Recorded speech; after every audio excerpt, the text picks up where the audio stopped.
Pasensya na po sa mga followers ng mga anak ko at hindi followers, no? Yung mga tanong na yan, ninyo lahat, alam kong masasagot na ngayon yan. Ito, hindi scripted. Pero lahat ng vlog nila halos lahat ng vlog nila ni Direk Ulo ay scripted po yun. Ginamit ang mga taong nasa paligid ko. Sinuportahan po namin yon para kumita siya. Siya lang po ang kumikita. Tandaan nyo yan. Yung mga nagtatanong, nagsasabi na mukha kaming pera, wala pong binibigay. Yan si Direk Ulo ng pera sa amin. Kahit po pangpaayos ba lang sa bulok na bahay namin. Tandaan nyo. Sobrang galit ko na po. Pero unang-una po, pagsimula ako sa pagsimula nila doon pa man. Nung una pa, naobserbahan ko na po ang ugali niyang Direk Ulo na yan na hindi po talaga maganda. Mula pa noong kakasimula pa lang nilang mag-vlog since past 3 years. Sinusuportahan ko na po ang mga ginagawa nila. Mula po sa Nasugbu, Batangas. Alam nyo ba kung alam nyo po yung Fortune Island na kung gaano kataas yan, nag-dive pa ako para sa views nila.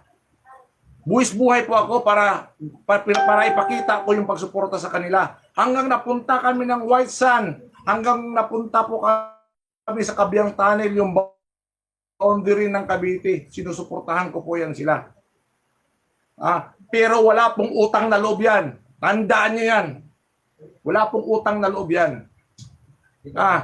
Time to time po.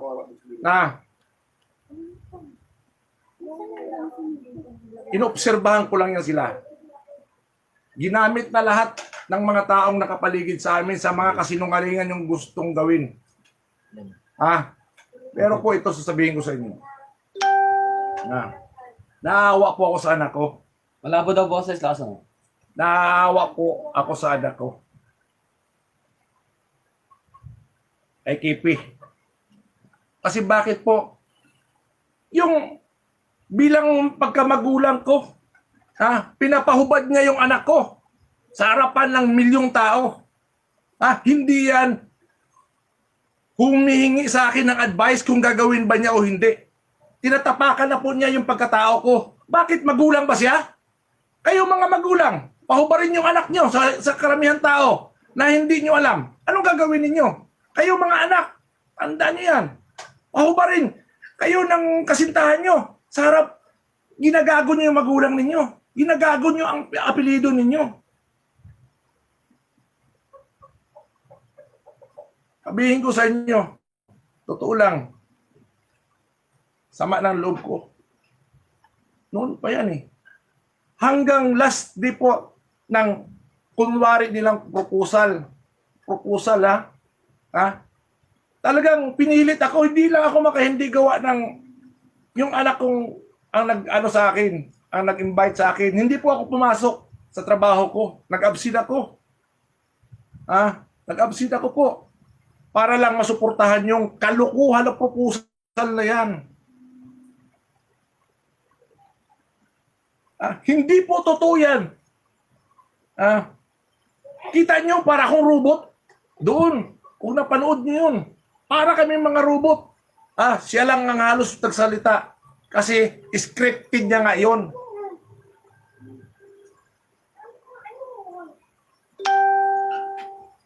Sana po maintindihan nyo. Maintindihan nyo. Pagpunta nila Cebu, scripted po yun. Gusto akong pasamahin ni Kipi pero hindi po ako sumama. Dahil alam kong madadagdagan naman yung kalukuhan sa buhay. Yan si Direk Ulo na yan. Kung naalala nyo pa, yung nag-post ako sa FB account ko na sinabi kong kasinungalingan na ini-interview siya na makagago. Karamihan doon, hindi po totoo. Scripted din po yun. Gawa lang, hindi makaporma si makagago doon. Kasi may nakapaligid ng mga tao sa kanila. Totoo po yan, kahit itanong nyo kay Makagago.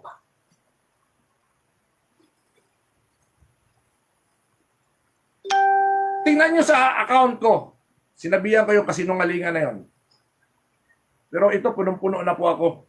Ngayon, sasabihin ko sa inyo, bibigyan ko ng 1 linggo yan, si Mark.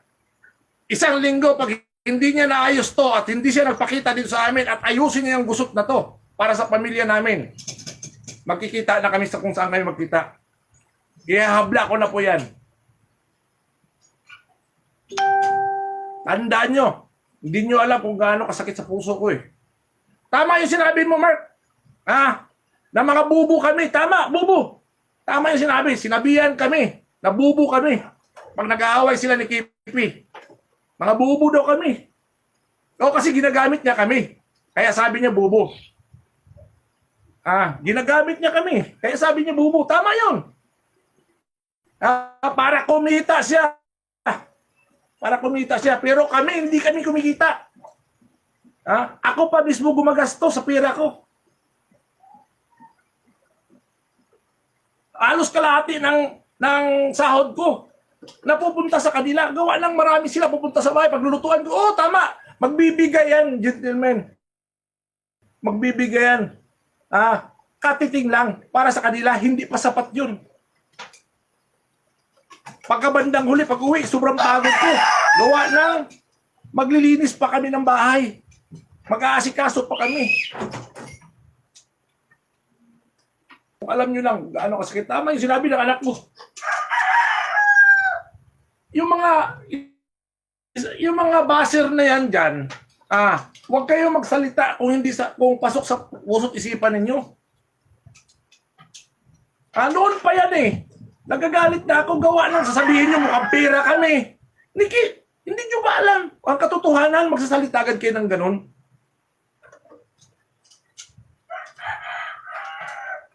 Please lang.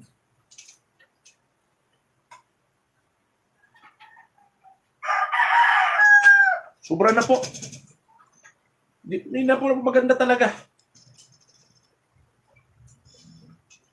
Yung pinagagawa na ni Derek Ulo sabi nga ni Makagago, Derek Ulo. Totoo po yan kasi direktor talaga yan eh. Lahat kaya kayong paikutin. Pati kami pinaikot. Na wala man lang pabor sa binibigay sa amin, na alam namin kung gaano kalaking kinikita niyan. Tingnan yung bahay namin dito. Kikita niyo yung paligid. Pero hindi ako nagkulang sa pagsupport. Hindi kami nagkulang. Ginamit niya lahat. Si Drexler, si Scotty, yung buruha, ginamit niya. Alam niyo siguro sinong buruha na yan. Ginamit yan. Yung kontrabida, ginamit niya yan. Tapos, sa akin lahat kami ginamit niya para sa views lang niya. Pero sabihin ko sa iyo ang tanong. Ito ang tanong. May kamag-anak ba siyang sumuporta sa views niya? Wala. Kasi bakit? Kilala nila yang si Derek Ulo na yan kung anong ugali na yan. Kung gaano kasakim yan. Kilala po nila yan. Wala kayong makikita ang kamag-anak nila sa side niyan na sumuporta sa mga videos niyan, mga vlog niyan. Wala. Ngayon na ba? Yan po ang totoo. Pag-aralan nyo maigi. Mula Bruscobos pa yan siya. Bruscobos. Umalis siya. Gumawa ng sarili ng channel. Iniwan niya. Kasi ang akala namin ginulangan siya ni Bruscobos. Hindi pala. Ganon. Siya pala ang may problema. Kay Head Turner. Kay Boss John. Boss John, ako sa'yo noon pa.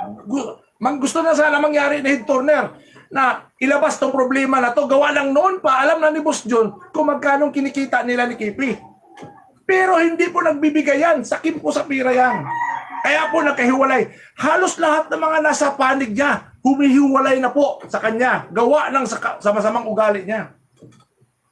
Eh, turni lang niya kay Boss John. Magkaibigan talaga kami niyan. Hanap po ako dyan. yung mga lumang tao na nakapaligid sa kanya, bakit nagugulat kayo? Iisa na lang tapos bago na ang natitira. Ewan ko lang, mayroon pa ba? Wala na. Kasi nga po, hindi yan marunong umintindi sa kapwa-tao niya. Siya lang ang gusto niyang intindihin. Hindi kasi yan lumaki sa magulang niya, kaya hindi niya alam ang tunay na pagmamahal ng magulang sa anak. Kung anong nararamdaman ng magulang sa anak, kung anong nangyayari sa mga anak at nakikita ng magulang. Hindi niya ramdam yun, hindi niya abot yun, guys. Hindi niya abot yun. Wala sa isipan niya.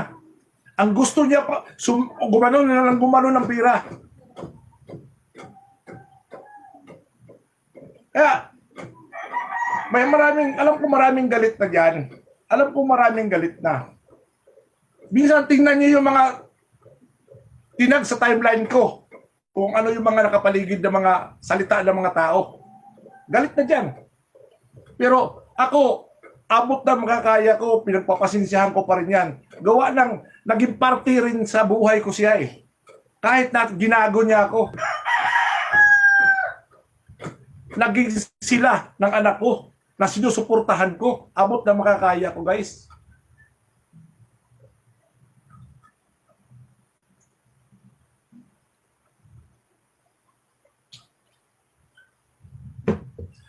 Naalala niyo mga posko, kasinungalingan. Nagplano na kami. Totoo yun. Yung sinabi kong, pinost ko yung vlog ni Makagago na in-interview siya, na nagsalita ko ng kasinungalingan. Totoo yun, kasinungalingan talaga yun. Tapos pangalawa, yung nagplano na kami. Nagplano na kami kasi ramdam ko lang hindi maganda eh. Hindi na maganda. Para sa akin, anong nangyayari? Masyado na kami inaapakan bilang magulang. Guys, masyado na kami inaapakan. Hindi na maganda. Yung umabot na sa punto ba? Yung galit mo. Yung pinapaikot na kayo ba? Pinapaikot na kayo kung ano. Siguro, ang ibig niya sabihin kung ito mga tao na to, walang kwenta to. Wala tong yung aapakan ka na, yung akala siguro niya na hindi kami kumikikibo. Walang kwenta. Oo, sinabihan niya kami guys, bubo kami, magulang. Ni Kipi. Bubo, mga bubo daw kami. Nagsabi si Kipi sa akin. Pag nag-aaway sila, pati ba naman kami? Away niyo yan, idadamay niyo yung magulang. Huwag ganun. Sabi ka dito. Sabihin niyo yung tungkol sa last question. Sakit, masakit guys, masakit. Ilang taon namin tiniis yan, ng ugali na yan, yung direct ulo na yan. Kaya nga sabi ko sana hahamunin ko sana to si Makagago, ako interviewin niya para yung gusto niya itanong, ako magsasalita sa kanya. Hindi. Yun ang in-interview ni Makagago, yung si Derek Ulo na yan, na alam mo nyo, scripted yung mangyayari din doon. Ako hindi. Hindi ako vlogger. Follower lang ako. Taga-subaybay lang ako ng mga anak ko, pero ako nagsalita na mismo. Scripted din yun, yung ginawa nila. Para kumita sila. Pero ako guys, hindi ako kumikita. Wala akong kumikita. Ako pira ko mismo. Ginagastos ko pag pumupunta sila. Oo, mayroon din sila binibigay. Si Kipi, nagbibigay ng panggastos dyan dito. Pero iutangin pa. Saan ba yung party ni Kipi? Na dapat, sila? Conjugal dapat nila yun. Dapat pareha sila. Maghahati sila dapat. Base sa batas natin kung ano man kita nila doon. Pero wala guys. Sinulo niya. Kung ano-ano niya pinagbibili, hindi ko alam. Kasi ayaw ko nang maghalungkat. Pero itong bandang huli, sobra na.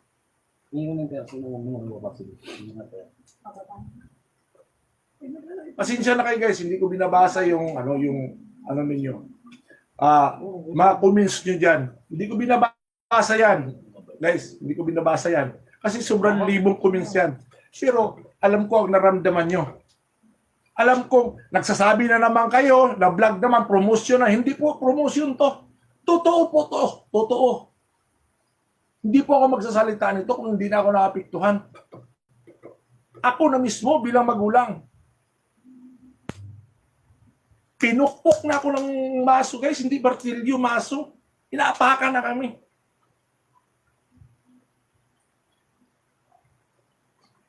One more time, guys. Last word ko. Pag hindi inayos ni Mark within this week, yung problema na to, at sinabihan ko na siya noon na gusto ko makausap yan, hindi siya sumipot. Within this week, pag hindi niya inayos, at hindi bibigyan si Kipi ng dapat ibigay sa kanya,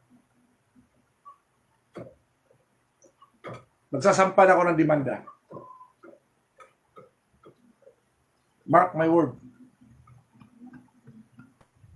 Mark, alam kong nanonood ka. Asahan ko yung pagkatao mo. Sige guys, pasensya na po. Pasensya na po. Yan guys, syempre. Yan. Kaya napilitan na ibulga. Plus, yung ang siya-sena namin, ang siya-sena ni Makaganda. Kasi akala niya, dun sa part na yon, okay na, sabi ni Maganda, kuya, tapos na, tatapos na ito ni Mike. Nagulat kami. Kinausap ni Mike si Mama. Sabi, gusto pa ni Mike sagad pa hanggang 1 buwan tong drama na to. So, paalis kami nang dapat magbi-video na kami doon sa Cavite, paalis kami. Tapos, di ba naka-video kami? Tapos maya-maya, chinat siya ni Idang na ayaw na nga ituloy. Tapos, biglang nagalit si Merk. Bakit daw ayaw na raw ituloy? Nagalit siya, nagmuras siya, sa alabihan niyang nanay ko plastic. Magkakasama kami ng Nanay Kambal. Nandun, testigo na sinabihan yung nanay ko plastic, sila Kuya Merk. Yan, nagmura-mura siya at galit na galit daw siya, sabi niya yun. Part na yun. Galit na galit daw siya kasi bakit hindi daw itutuloy. Para daw sa future namin to. Kasi gusto raw ni Merk na isama ako sa Canada. 400k daw ang gastos doon. Gawari, sabi ko, wala nga akong alam na ganun pa rin plano mo. Sabi ko kay Merk, hindi ako nagsasalita ng time na yun kasi galit na galit siya. Kasi ako yung taong hindi makihilig makisawsaw sa gulo. Yun yung ganun ako, guys. Tapos, ang dami yung sinabi, galit na galit daw siya. Hindi raw siya magpapakita. Kasi para daw sa future namin to. Kaya gusto niya raw ituloy. Malaman lamang ko sa kaibigan, kaya pala gusto ituloy. May babae pala.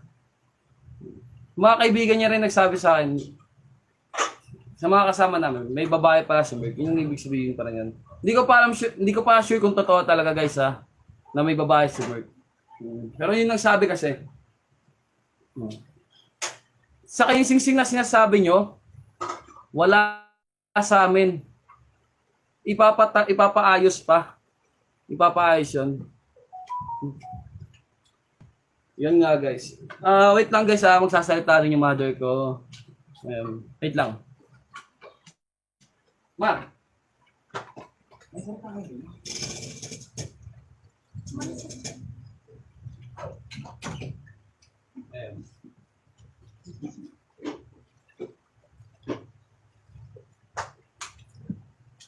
Sa viewers, magandang araw sa inyo. Ang hirap magsalita, ang hirap magsalita.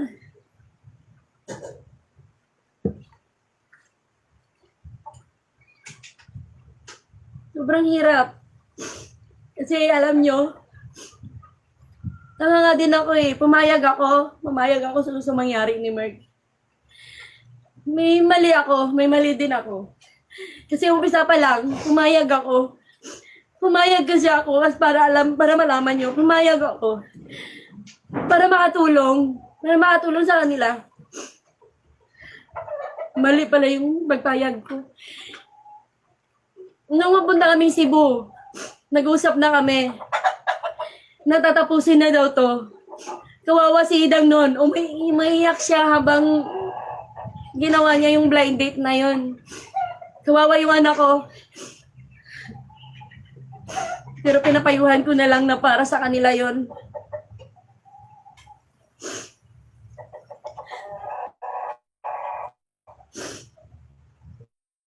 Pinapahaba pa niya. Umabot pa kami sa Cebu, guys. Umabot kami sa Cebu. Umabot kami sa kapatid ko. Yung kapatid ko nga, hindi humingi ng budget sa kanya doon. Ang dami nila doon, ang dami namin, ang dami niyang bit-bit. Kawawa nga yung mga bit-bit niya eh.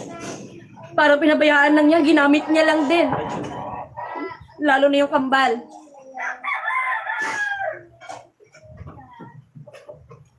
Bakit pura? Kasi tinuring na rin namin siyang pamilya eh. Yung pamilya niya, pamilya namin. Parang isang pamilya na kami.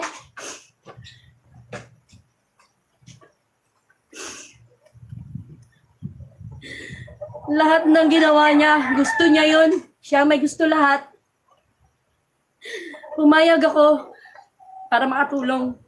Para sa future. Kanino future yun? Future niya. Tama si Boss John.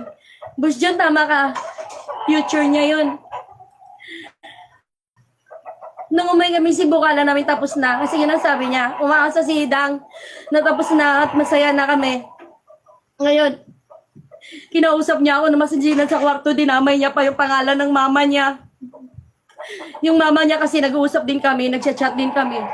Mula umpisa ayaw ng mama niya sa decision niyang gagawin niya yung content na yon na maghihiwalay sila ni Hidang. Plano lahat yun ni Merk.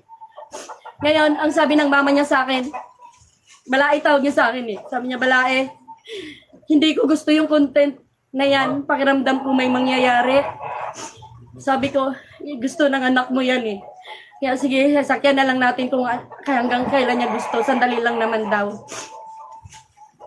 Nung umuwi kami galing Cebu, umuwi ako nung 2. Binok niya na ako nun. Kasi nga daw, tatapusin na daw namin. Kaya pinapauwi na niya ako na Manila. Umuwi ako nung 2. Nandun niya pa ako sa airport. Kasama si Mark TV. Kasama si Hidang, kasama yung anak ko. Pero nasa likod si Hidang ng sasakyan para hindi makita ng mga tao. Tinatago niya. Ngayon, pagdating ko sa bahay, hinabukasan dumating siya. Mama si Hidang. Kinausap niya ako, masinsinan, sa kwarto kami. Sabi niya mag-heart to heart daw kami. Kasi nag-heart to heart din sila ng mama niya. I-heart to heart ko daw si Hidang na pumayag sa gusto niyang mangyari. Kasi ang gusto niya pahabain pa tong drama na to. Pahabain yung script na to. Kinausap niya ako. Sabi niya, Mama, pahabain natin to. Kausapin mo si Hidang. Kasi ayaw ni Hidang.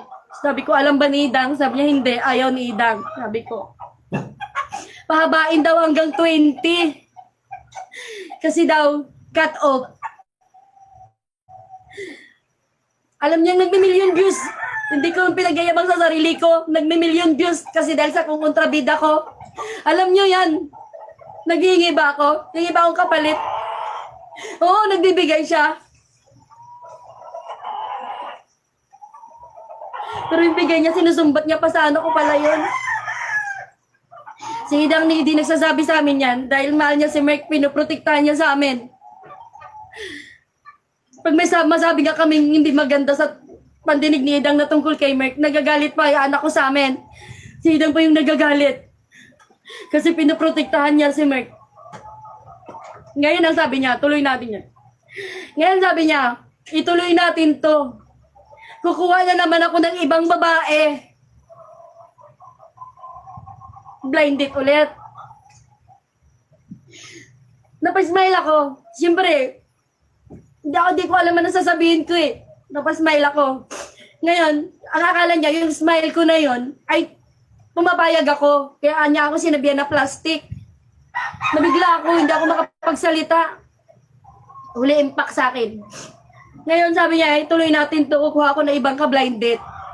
Ngayon sabi niya, yung blind date daw na yon, papupuntahin niya sa bahay niya.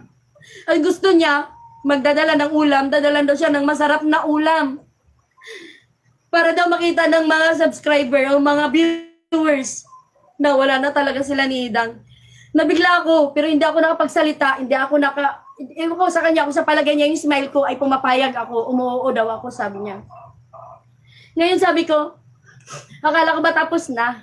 Sabi niya, hindi mama, tuloy natin to kasi pera to. Mukha akong pera, sinabi niya aaminin ko mama, mukha akong pera. Para sa amin. Para sa kanya lang pala yun. Ngayon napaisip ako, sabi ko, okay ba kay Idang na may ganon? Sabi niya, kausapin mo ng heart to heart si KP. Kasi yung mama ko, nag-heart to heart kami. Sabi niya, sorry guys sa suot ko, sorry lahat. Sorry ko na itsura ko ngayon, sorry talaga. Nakausap daw niya yung mama niya. Ang sabi daw niya, nag-heart to heart daw sila ng mama niya. Ang sabi niya daw sa mama niya, gagawin niya yon. Pumapayag daw yung mama niya. Di napaisip ako, sabi ko, ba't ganon? Ba't kausap ko yung mama niya? Mula umpisa ayaw ng mama niya sa content na yon. So ngayon, akala niya okay na. Di ngayon, umalis na sila. Kasama si Drexler. Mapupunta sila ng Cavite. Kasi isasama niya si Drexler, gagawa na naman dapat sila ng content na yung kuya ni Idang, kunyari, isa sa uli yung sing-sing. Ganon yun. Kaya sinama niya si Drexler. Ngayon, kinausap ko si Idang, sabi ko, Dang, akala ko ba tapos na? Sabi ni Idang, oo mama, masaya yung anak ko, masaya. Sabi niya, oo mama, tapos na to. Matatapos na to. Magtatagaytay kami ni Merk. Ang dami niyang sinabing magaganda. Tatagaytay kami, hindi muna kami mag-vlog. Kami munang dalawa. Sabi kay, Dang, hindi ganon ang sinabi ni Merk. Sabi ni Merk, itutuloy daw to hanggang 20. Umayag ka daw at kukuha na naman siya ng ibang blind date. Ngayon yung anak ko, nabigla. Tinawagan siya ngayon habang nagbibiyahe sila papuntang Cavite kasama si Kuya Drexler niya. Tinawagan niya si Merk. Sabi niya, grabe naman yung ginawa mo. Akala ko ba tama na? Gumanon siya, sabi niya.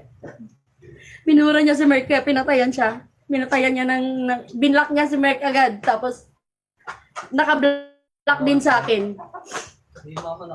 Yun. Dahil sa content na yun, nawala si Merk. Dahil sa content na yun, yun ang kinagalit niyang content na hindi natuloy para malalaman ninyo. Yun. Hindi ko alam kung may babae o sabi nila meron. Pero kasama na rin yun sa plano niya. Plano niya to lahat. Kami sumusunod lang sa kanya. Hindi kami makakilos para kami robot. Kulang na lang sa amin remote control. Kontrolado kami lahat. Pero sinusunod namin siya. Siya yung iniisip namin.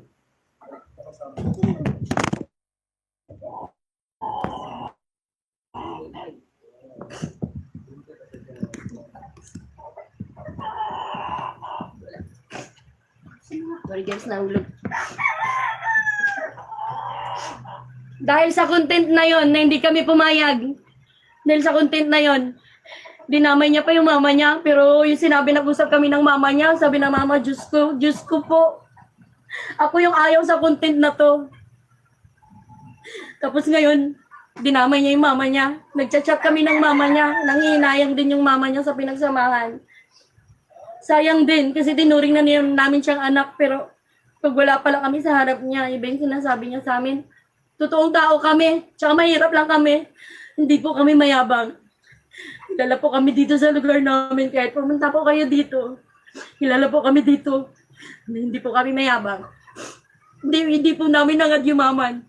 Alam po ng mama ni Merk yun. Sinabi ko po sa kanya. Hindi po kami gustong yumaman. Yung Canada niya, kanya rin yan. Dito pa nga lang, inaapoy na niya yung anak ko. Paano pa kaya sa Canada? Hindi kami pumapayag.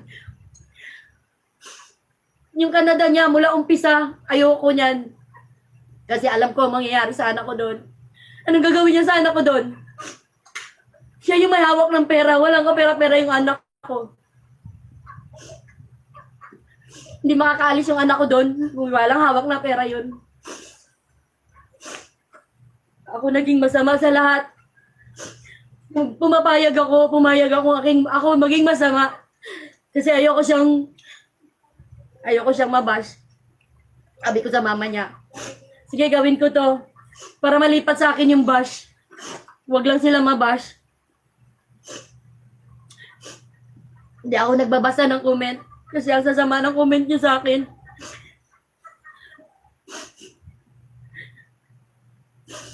Pero ngayon, nagsalita na yung anak ko.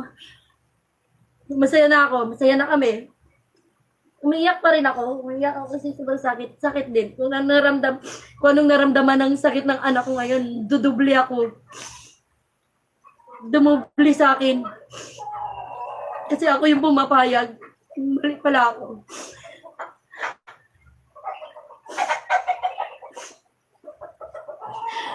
Pero mali ako. Mali ako sa tingin ninyo. Excuse me, Sorry, guys. sorry me, talaga. guys. Excuse Sorry. me, guys. Excuse me, guys. Guys, excuse me. Excuse me. Guys, kausap ko ngayon si Head Turner. Head Turner, kausap ko si Boss John. Head Turner. Ito po yung naging controversial din sa issue noon. Siya po na isa rin po sa kaibigan po, barkada namin ni Mark, Mami, huwag kang umiyak. ni Derek Ulo. Isa po siya. Bago kami nagkahiwalay-hiwalay, guys. Siya po ang number 1 na talagang kumontra na dyan sa ugali ni Derek Ulo. Siya. Tumawag sa akin ngayon, guys. Tumawag. Hindi nyo alam yung mga taong nakapaligid na nakaintindi na kay Derek Ulo. Na umalis na sa poder niya dahil ganun po siya makasarili. Yung ugali niyang hindi napakaganda. Marami ng taong nag-alisan. Dapat ang tao hindi dapat umalis sa sarili. Sa mga barkada dapat lalong dumadami. Siya mali. Nag-aalisan sa kanya. Bakit? Yun ang number 1 questionable kung bakit. Ay. Si Boss John, Head Turner. Yan po, may sarili po rin siyang channel. Yan po ang nakakaalam lahat kung paano pinutiktahan niya si Kipi. Pinupuntahan niya po ngayon si Kipi at sino gusto niyang sunduin at protektahan. Kasi hindi lumalabas daw sa bahay ni Kambal. Nandoon daw, nagtatago. Ngayon, sabi ko sunduin niya nang sa ganun maayos. Ngayon, gagawa po sila ng paraan kung ano man na masundo yung anak ko. Guys. So, ngayon, alam niyo na po kung lahat. Alam niyo na po lahat. Alam niyo na po lahat yan. So, kayo na pong bahala kung anong nasa isipan ninyo. Sabihin nyo. It's your freedom po. Pero, wag lang po sa pamilya namin dahil kami ay sunod-sunuran lang kami sa strategy ni Derek Ulo eh. Para sa future daw nila eh. Samantala saan ba yung future? Hindi yung future nila. Future niya. Wala po kaming picture doon. Asawa ni iiyak na rin eh. Picture niya yon, hindi sa amin. Kita niyo naman kung paano mag-handle. Pero sumuporta kami. Itong mga tao na to, napakamahal namin to, guys. Nagulat na lang ako. Tumiwalay. Nagkaroon pa ng problema bago paghiwalay. Bakit? Ayaw namin maniwala sa kanya eh. Nandun yung suporta namin kay Mark eh, pero sila humiwalay. Ngayon, hindi na po napigilan. Ayaw na kasi namin maniwala sa kanya. Dahil napaikot kami ni Derek Ulo. Intindi yan, matindi talaga yan, totoo yan. Tama yung sinasabi ni Makagago. Ang director talagang ulo niya. Ito yan. Sige, kata natin. Gusto na natin. Kaya lang sana, kaya Sige na, guys. kaya mo hindi pupuntahan na. Cut na muna natin ito. Pag-text mo na si Mami, garanti na pupunta na. Pupuntahan po namin ulit na